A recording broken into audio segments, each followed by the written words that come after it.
Do you know? Who are the most dangerous people? The ones who look completely calm on the outside, but on the inside, they're overthinking every single little thing.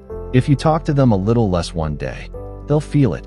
If you're late to reply, they'll analyze it in their head 1,000 times. And you know what the most painful part is?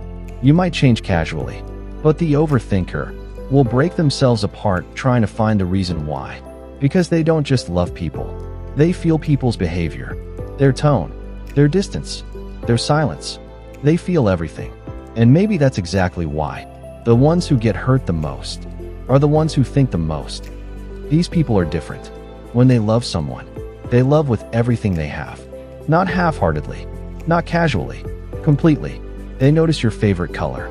They remember which days you get tired. They can feel when something is off in your voice, even when you say nothing.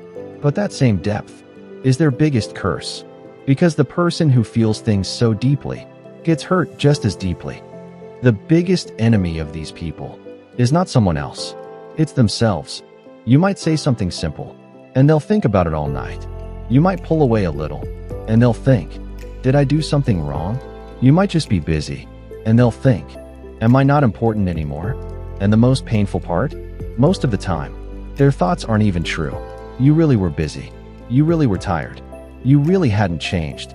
But their brain can't believe that, because they know people leave, and that fear runs so deep that they fall apart before you even walk away. When a normal person gets heartbroken, they hurt for a while, then they move on. But where did it go wrong? Did I do too much? Did they ever really care? Or did I imagine all of it? These questions have no answers, but they keep searching anyway, night after night, alone, in silence, and every single night, that heartbreak feels brand new. Again, and again. Here's a dark truth. Overthinkers keep choosing people who don't love them enough. You know why? Because the person who loves them consistently feels boring to them.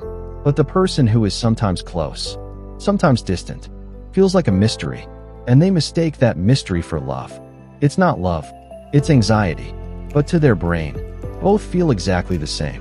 Because somewhere along the way, they learned love means struggling. Love means earning.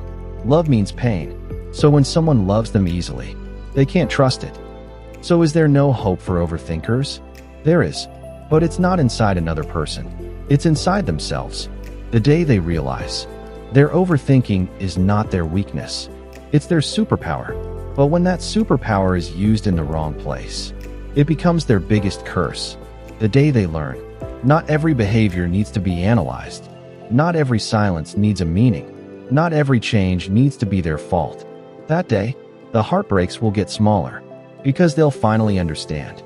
The person who wants to stay, stays, without explanation.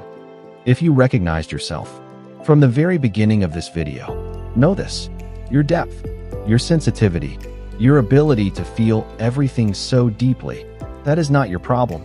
That is your gift. Just give that gift to someone who knows its value, because what you're capable of giving, not everyone deserves.